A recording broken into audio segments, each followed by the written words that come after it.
আকাশবাণী কলকাতা, স্থানীয় সংবাদ পড়ছি সংযুক্তা সিংহ। বিশেষ খবর, সন্দেশখালীতে ১৪৪ ধারা জারির নির্দেশ কলকাতা হাইকোর্ট খারিজ করে দিয়েছে। এদিকে সন্দেশখালীর ঘটনা নিয়ে রাজ্য রাজনীতি আজও উত্তপ্ত। বিজেপির রাজ্য সভাপতি সুকান্ত মজুমদারের নেতৃত্বে বসিরহাটের এসপি কার্যালয় ঘেরাও কর্মসূচিকে কেন্দ্র করে এলাকা রণক্ষেত্র হয়ে উঠেছে। সন্দেশখালীর ঘটনার প্রতিবাদে আজ জেলায় জেলায় পথে নামে সিপিআইএম ও কংগ্রেসের শ্রমিক সংগঠন। বিজেপি সন্দেশখালীর ঘটনার সিবিআই তদন্ত দাবি করেছে। চোপড়ায় মাটি ধসে শিশু মৃত্যুর ঘটনায় তৃণমূল কংগ্রেস বিএসএফকে দায়ী করেছে। মৃত 4 শিশুর পরিবারের হাতে 3 লক্ষ টাকা করে তুলে দিয়েছে দল। বিশ্ব বেতার দিবস আজ নানা অনুষ্ঠানের মধ্যে দিয়ে পালিত হচ্ছে। সরস্বতী পুজোর দিন আগামীকাল অনেক জেলায় বৃষ্টির পূর্বাভাস দিয়েছে আবহাওয়া দপ্তর। আসছি বিস্তারিত খবরে। সন্দেশখালীতে ১৪৪ ধারা জারির নির্দেশ কলকাতা হাইকোর্ট খারিজ করে দিয়েছে। এলাকায় আরও সশস্ত্র পুলিশ মোতায়েন করতে বলেছেন বিচারপতি জয় সেনগুপ্ত। ১৪৪ ধারা জারি, ইন্টারনেট বন্ধ করা নিয়ে মামলা করেন আইনজীবী বিকাশ রঞ্জন ভট্টাচার্য। আজ সেই মামলায় গোটা সন্দেশখালীতে ১৪৪ ধারা জারি করার যৌক্তিকতা নিয়ে প্রশ্ন তোলেন বিচারপতি সেনগুপ্ত। তিনি জানান, উত্তেজনাপ্রবণ এলাকা চিহ্নিত করে ১৪৪ ধারা জারি করা হয়ে থাকে। এক্ষেত্রে পুরো এলাকাতেই তা জারি করা হয়েছে। এ ব্যাপারে বিচারপতির পর্যবেক্ষণ, গত 3 বছর ধরে পুলিশ কোনো অভিযোগ নেয়নি বলে এলাকার মহিলারা জানিয়েছেন তারা নিরাপত্তার অভাব বোধ করছেন। এত অভিযোগের পর আদালত চোখ বন্ধ করে থাকতে পারে না। ১৪৪ ধারা খারিজ হওয়ায় সন্দেশখালীতে ঢুকতে চেয়ে বিরোধী দলনেতা শুভেন্দু অধিকারীর দায়ের করা মামলাটির আর কোনো গ্রহণযোগ্যতা রইল না বলেও জানিয়েছেন বিচারপতি সেনগুপ্ত। এদিকে সন্দেশখালীর ঘটনা নিয়ে রাজ্য রাজনীতি আজও উত্তপ্ত। বিজেপির রাজ্য সভাপতি সুকান্ত মজুমদারের নেতৃত্বে বসিরহাটের এসপি কার্যালয় ঘেরাও কর্মসূচিকে কেন্দ্র করে এলাকা আজ রণক্ষেত্র হয়ে ওঠে। ত্রিস্তরীয় ব্যারিকেড ভেঙে বিজেপি নেতাকর্মীরা এগোনোর চেষ্টা করলে পুলিশের সঙ্গে তাদের ধস্তাধস্তি বাঁধে। কর্মীদের ওপর বিনা প্ররোচনায় লাঠিচার্জ ও কাঁদানি গ্যাস প্রয়োগের অভিযোগ করে রাস্তায় বসে পড়েন সুকান্ত মজুমদার। পুলিশের বিরুদ্ধে ক্ষোভ উগড়ে দেন তিনি। কোনো উত্তেজনা নেই, আমরা শান্তিপূর্ণভাবে মিছিল নিয়ে এসেছিলাম। আমাদের 4-5 জন ঢুকে এসপির সাথে দেখা করে তাকে আমাদের ডেপুটেশন জমা দিত। এতে পুলিশের অসুবিধা কোথায় ছিল? কোথায় শান্তি শৃঙ্খলা বিঘ্নিত হতো? 4-5 জনকে অ্যালাউ করলে হয়ে যেত। পুলিশ এটা করেনি। ১৪৪ ধারা লঙ্ঘন এবং পুলিশকে লক্ষ্য করে ইট ছোড়ার অভিযোগে কয়েকজন বিজেপি কর্মীকে আটক করা হয়। অন্যদিকে সন্দেশখালী যাওয়ার পথে রামপুরে কংগ্রেসের প্রতিনিধি দলকে পুলিশ আটকে দিলে রাস্তায় বসে বিক্ষোভ দেখায় তারা। বিভিন্ন রাজনৈতিক দলের সঙ্গে পুলিশের সংঘাতের মধ্যেই তৃণমূল কংগ্রেসের প্রতিনিধি দল সন্দেশখালী পৌঁছে কালীনগরে বৈঠক করে। দলে ছিলেন সেচমন্ত্রী পার্থ ভৌমিক ও বিধায়ক নারায়ণ গোস্বামী প্রমুখ। 18ই ফেব্রুয়ারি সন্দেশখালীতে তৃণমূল কংগ্রেসের জনসভা হবে বলে ঘোষণা করেন সেচমন্ত্রী। সন্দেশখালীর মহিলাদের ওপর অত্যাচারের ভুরি ভুরি অভিযোগ প্রকাশ্যে আসায় নড়ে চড়ে বসেছে রাজ্য সরকার।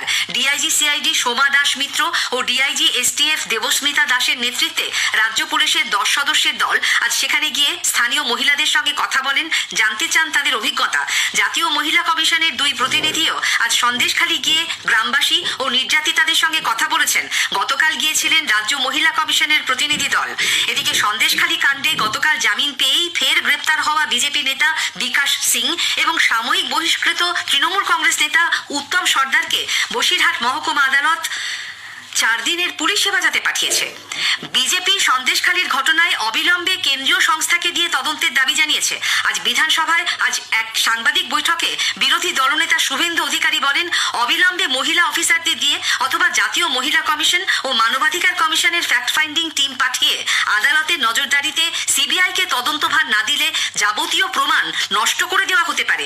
সাক্ষীদের সুরক্ষিত জায়গায় রাখা এবং তাদের বাড়িতে সিসি ক্যামেরা লাগানো ও কেন্দ্রীয় বাহিনী মোতায়েনেরও দাবি জানিয়েছেন তিনি।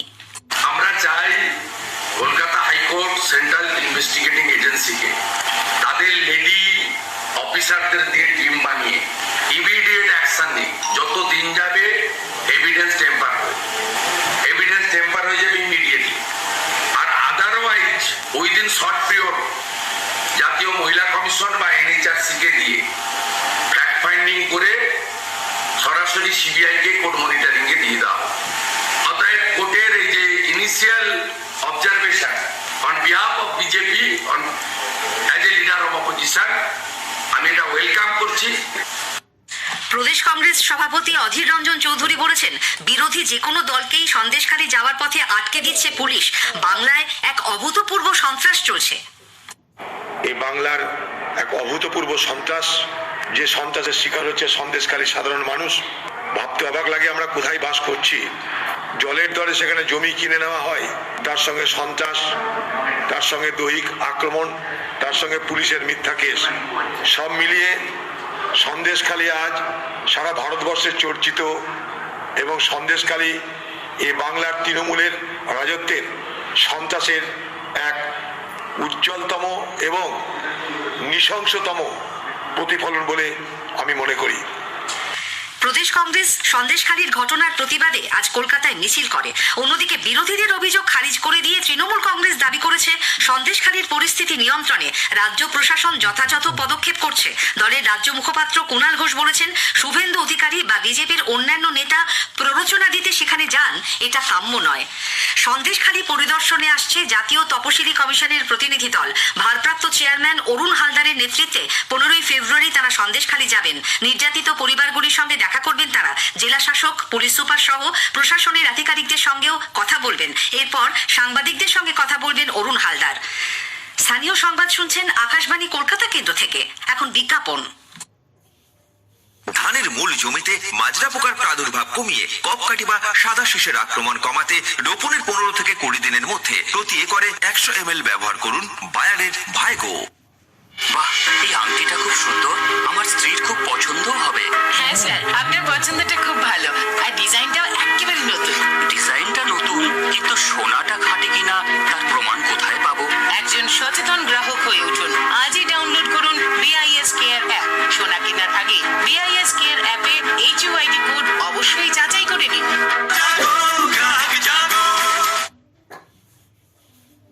ফিরে আসছি স্থানীয় সংবাদে। সন্দেশখালীর ঘটনার প্রতিবাদে এবং শ্রম কোড বাতিল সহ একাধিক দাবিতে সিপিআইএম এর ক্ষেত মজুর সংগঠন আজ জেলায় জেলায় মিছিল ও আইন অমান্য কর্মসূচি পালন করে। এই কর্মসূচিকে কেন্দ্র করে বিভিন্ন জায়গায় পুলিশের সঙ্গে তাদের গন্ডগোল বাধে। পুলিশের বিরুদ্ধে লাঠিচার্জ ও কাঁদানে গ্যাস ছোড়ার অভিযোগ করেছেন প্রতিবাদকারীরা। পাল্টা পুলিশকে লক্ষ্য করে ইট বৃষ্টিরও অভিযোগ উঠেছে। কলকাতায় সিআইটিউর মিছিলে সামিল হয় কংগ্রেসও। মুর্শিদাবাদের বহরমপুরে কৃষক ক্ষেতমজুর সংগঠনের আন্দোলনকে ঘিরে আজ দুপুরে ধুন্ধুমার কাণ্ড বাধে। সিপিআইএম রাজ্য সম্পাদক মোহাম্মদ সেলিম, কৃষক ক্ষেতমজুর সংগঠনের জেলা সম্পাদক জামাল হোসেনের নেতৃত্বে মিছিল করে এসে বহরমপুর টেক্সটাইল কলেজ মোড়ে জড়ো হন আন্দোলনকারীরা। এরপর জেলা শাসকের অফিসের দিকে যাওয়ার পথে পুলিশের সঙ্গে তাদের ধস্তাধস্তি হয়। ঘটনায় 60 থেকে 70 জন কর্মী সমর্থক আহত হয়েছেন বলে দাবি মোহাম্মদ সেলিমের। মানুষ প্রতিবাদ করলে 140 ধারা করতে হবে এবং যে অন্যায় হচ্ছে তার বিরুদ্ধে বলা হয়েছে যে তদন্ত করতে হবে, কারা দোষী শাস্তি দেওয়া হবে।